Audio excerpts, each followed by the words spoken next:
एक समय निर्गुण निराकार की समय था। ये संसार सुनाकार सुनाकार था।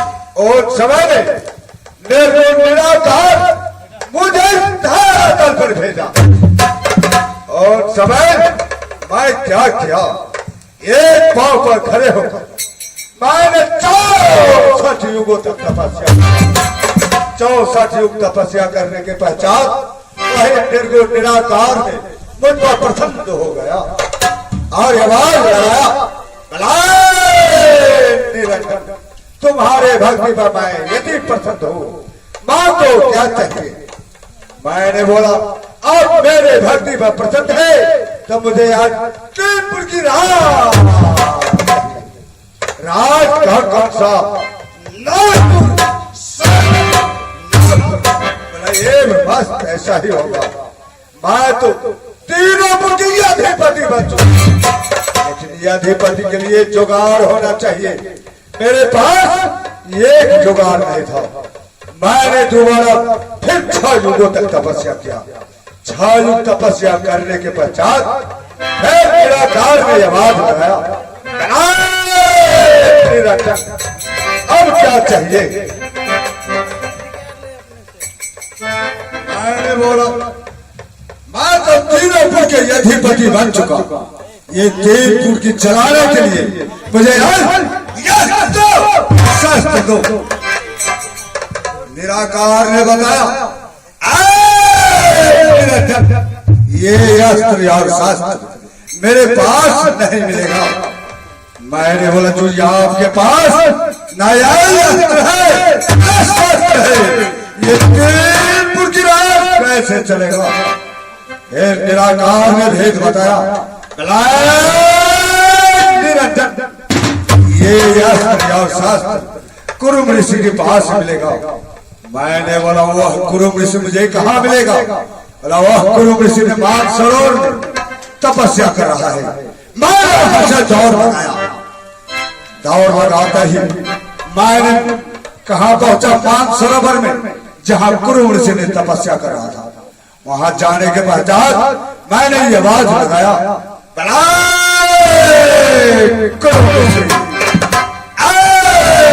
कुरुम ऋषि। मैंने तो आवाज लगा चुका किंतु वह पाखंडी मुनि ने मेरे ओर देख नहीं रहा। मैंने तीसरी आवाज लगाया,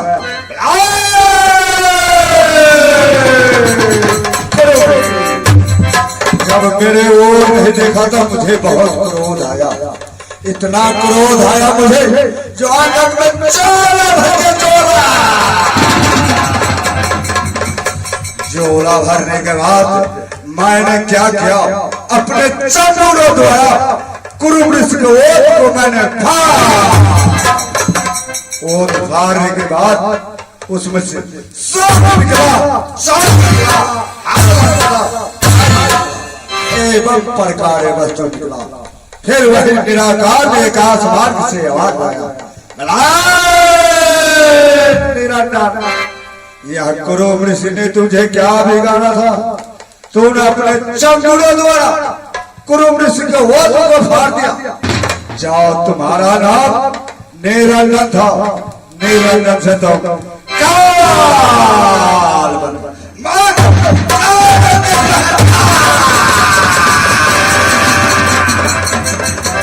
जितना संसार की 84 लाख जीव है, ये 84 लाख जीव ये काल की जंगल। ये काल क्या करते हैं, इस धरातल पर जहां पर होम तप होते हैं वहां पर जाकर ये काल लगाते हैं। जहां पर शुभ काम होते हैं वहां पर जाकर ये काल डालते हैं। ये काल 13 लाख काल है, काल है। लेकिन ये मैं क्या देख रहा हूं, ये जितने हमारे 84 लाख जीव है, ये 84 लाख जीवों को और एक संत आते हैं और हमारे जीवों के भजन सत्संग ज्ञान उपदेश देखो अपने सावे तक ले जाते। ये सावे तक ले जाने वाला कौन सा संत है? तेजपुर के अधिपति तो मैं हूं, दूसरा कौन है इस धारा तक जाने वाले?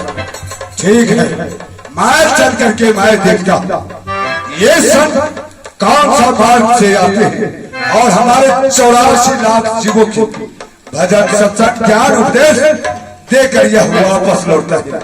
मैं उसी मार्ग में जाऊंगा और उनसे मैं सवाल करूंगा। अगर सवाल के जवाब दे दिया तो ठीक है, अगर मेरे सवाल के जवाब नहीं दिया तो बना दे।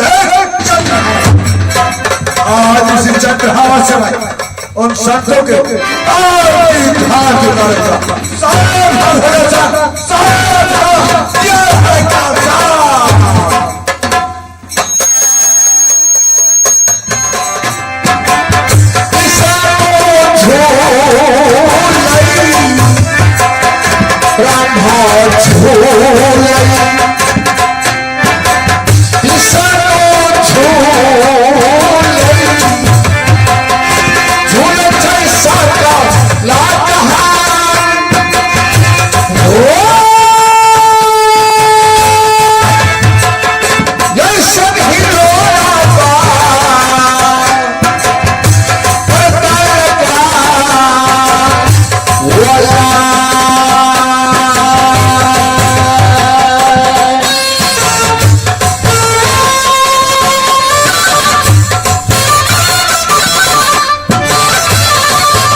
करता निरंजन के हृदय में सब जीव झूल रहा है, लेकिन वो हृदय में दो खंभे हैं।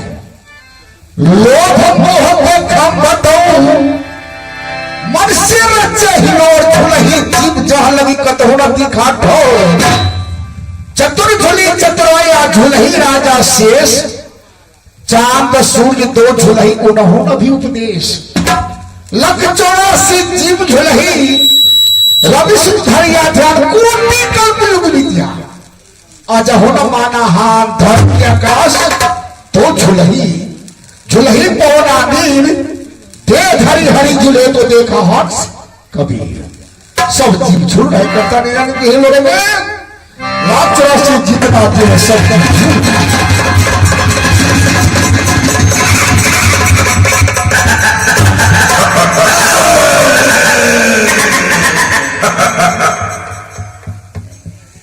यह संत है हमारे 184 जीवों को भटकाते हैं, बहलाते हैं। ठीक है, पहले मैं इनसे सवाल करता हूं, अगर मेरे सवाल की जवाब न दिया तो चंद्रहास, आज इसी चंद्रहास से तुझे मौत की घात।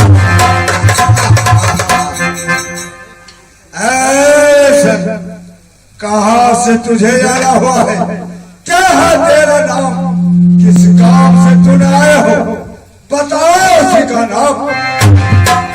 लगता है कि कर्ता निरंजन ने मेरे मार को रोकने के लिए जा रहा है। निरंजन शत्रुओं को वासी हो गगरी, मेरा नाम जीव चिताने आया मृत होने का मर्शी तो नहीं। चारों युगों में जीवों को चिताने के लिए मैंने इतना तो प्रकट हुआ था। सतयुग मैंने सत्सुखित नाम धराकर इस धरातल प्रयागानी खेमसरी को मैंने नाम पान देकर सतलोक को पहुंचाया। त्रेता में मैंने मोनिंद्र नाम धराकर इस धरातल पर आया, जो अपने आप को 20 विजयी दशकंधर रावण कहते थे। रावण की महारानी मंदोदरी विचित्र भाट नल नील को मैंने भजन भक्ति ज्ञान उपदेश दिया। द्वापर मैंने करुणामय नाम धराकर इस धरातल पर आया। गढ़नागर के राजा चंद्र विजय की महारानी इंद्रमती को मैंने नाम पान देकर सतलोक को पहुंचाया। कलयुग में कभी नाम धराकर जीवों को चेताने के लिए हमने समझ गया, क्या तुम्हारा नाम कबीरा है? कैसा नाम रखा है? कबीरा। तीनों पुर के अधिपति तो मैं हूँ, दूसरा कौन है सिधारा तल पर आने वाले? जो यहाँ आते हैं तो कारों से परमिशन लेकर जाते हैं और कारों से परमिशन लेकर जाते हैं। तो इस धारा तल पर आए हो, कैसे परमिशन चाहिए? निरंजन, पहले तो अपना वाणी को सुधार करो निरंजन, पहले तो अपना वाणी को सुधार करो। अरे कागा काहू को कुछ धन हरे, कोयल काहू को कुछ दे, तो मिठी वाणी सुनाई के जगह बना कर ले।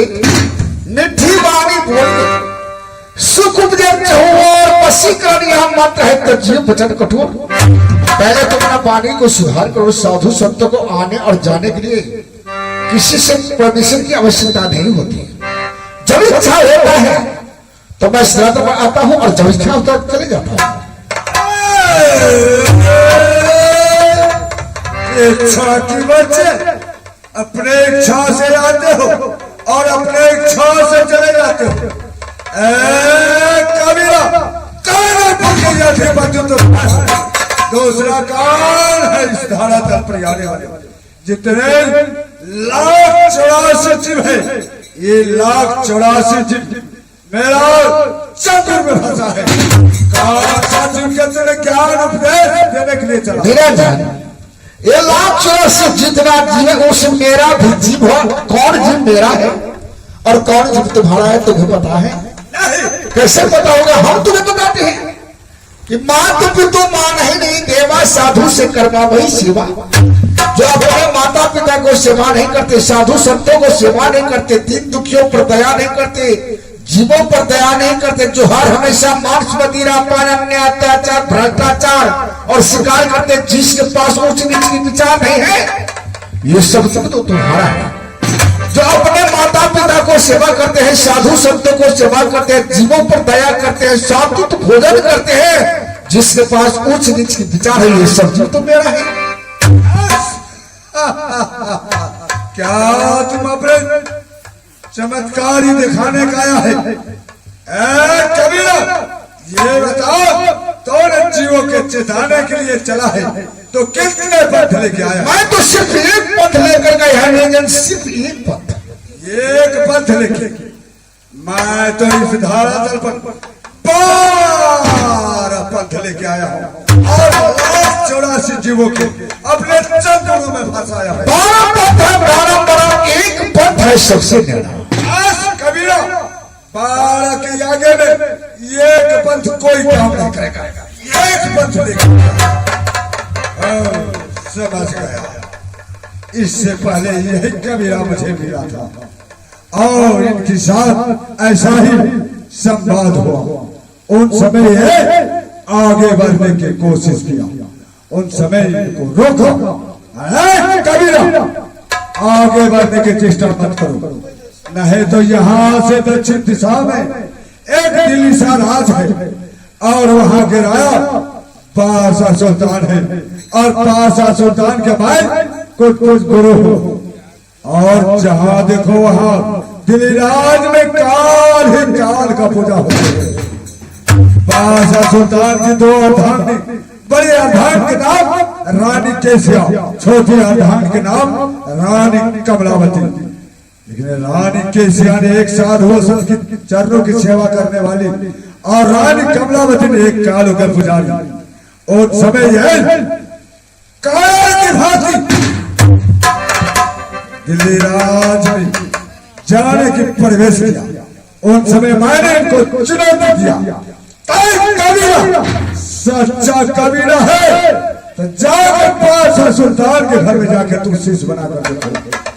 उन समय ये दिल्ली राज में जाकर ये प्रवेश किया और पासा सुल्तान के घर में रानी केसिया को शीश बनाया और शीश बनाकर या पुत्र को वरदान भी दे दिया। उन समय ये कबीरा ने पुत्री कमलावती को पुत्र को वरदान नहीं देकर ये रानी केसिया को पुत्र को वरदान दे दिया और यह पुनः वापस लौट गया। जो रानी केसिया ने पुत्र को प्राप्ति कर दिया है, मालूम पड़ता है ये दोबारा प्रवेश कर रहा है। ये राज केशव जो पुत्र हुआ उस पुत्र को नाम रखा है चंदनमा। आज ये चंदनमा को ज्ञान देकर ही वापस लौटेगा, लेकिन ये असंभव है। तूने आज ज्ञान उपदेश देने के लिए जा रहा है, उन बच्चों को आज नहीं जला दो के हाथ कत्ल करवा दूंगा। देख लेना आज कालों को होगा दिन और कलियों को होगा। चल कलियों सावधान हो जा। सब करनाले पधारे भगवान छोड़ो। सुल्तान साहब बादशाह का दो महानी बड़ी के नाम किसी और छोटी के नाम कमलावती। सुल्तान साहब बच्चा और कमलावती काल को पूजा किया करते थे, लेकिन केसिया ये सात्विक भोजन करती थी, साधु संतों को सेवा करती थी, दीन दुखियों पर दया करती, जीवों पर दया करती थी। वो मैंने वहां चरण केसिया को अपना भक्त अपना शीश बनाया। केसिया ने तो कमलावती को पुत्र होने को प्रदान मांगा, लेकिन उसके नसीब में लिखा नहीं था। उन्हें प्रदान न देकर मैंने केसिया को पुत्र होने को दिया। पुत्र भी हुआ जिनका नाम चंदन, लेकिन लगता है कि काल मानेगा नहीं। काल चल दिया चंदन को कत्ल करवाने के लिए, तो मैं भी चला चंदन के प्राणों की रक्षा करने के लिए। काल यदि डाल डाल चलने का कोशिश किया तो मैं पत्ते पत्ते चल ईंट का जवाब पत्थर से दूंगा। सोने आने का त्रेता में रावण आए तो उसके लिए राम को ना पड़ा, द्वापर में कंस तो उसके लिए कृष्ण, कलयुग में काल है तो उसके लिए कबीर भी। इसलिए से तो क्या लेकर के आए और क्या लेकर के जाओगे, सब कुछ यही छोड़ देना होगा भजन भक्ति करके। मेरे धाम शत्रुओं को प्राप्त कर जन्म मरण के चक्कर से रहित हो जा, काल से तू छुट गया। मैं गली गली द्वार द्वारा बदलेगा अगर कहता हूं।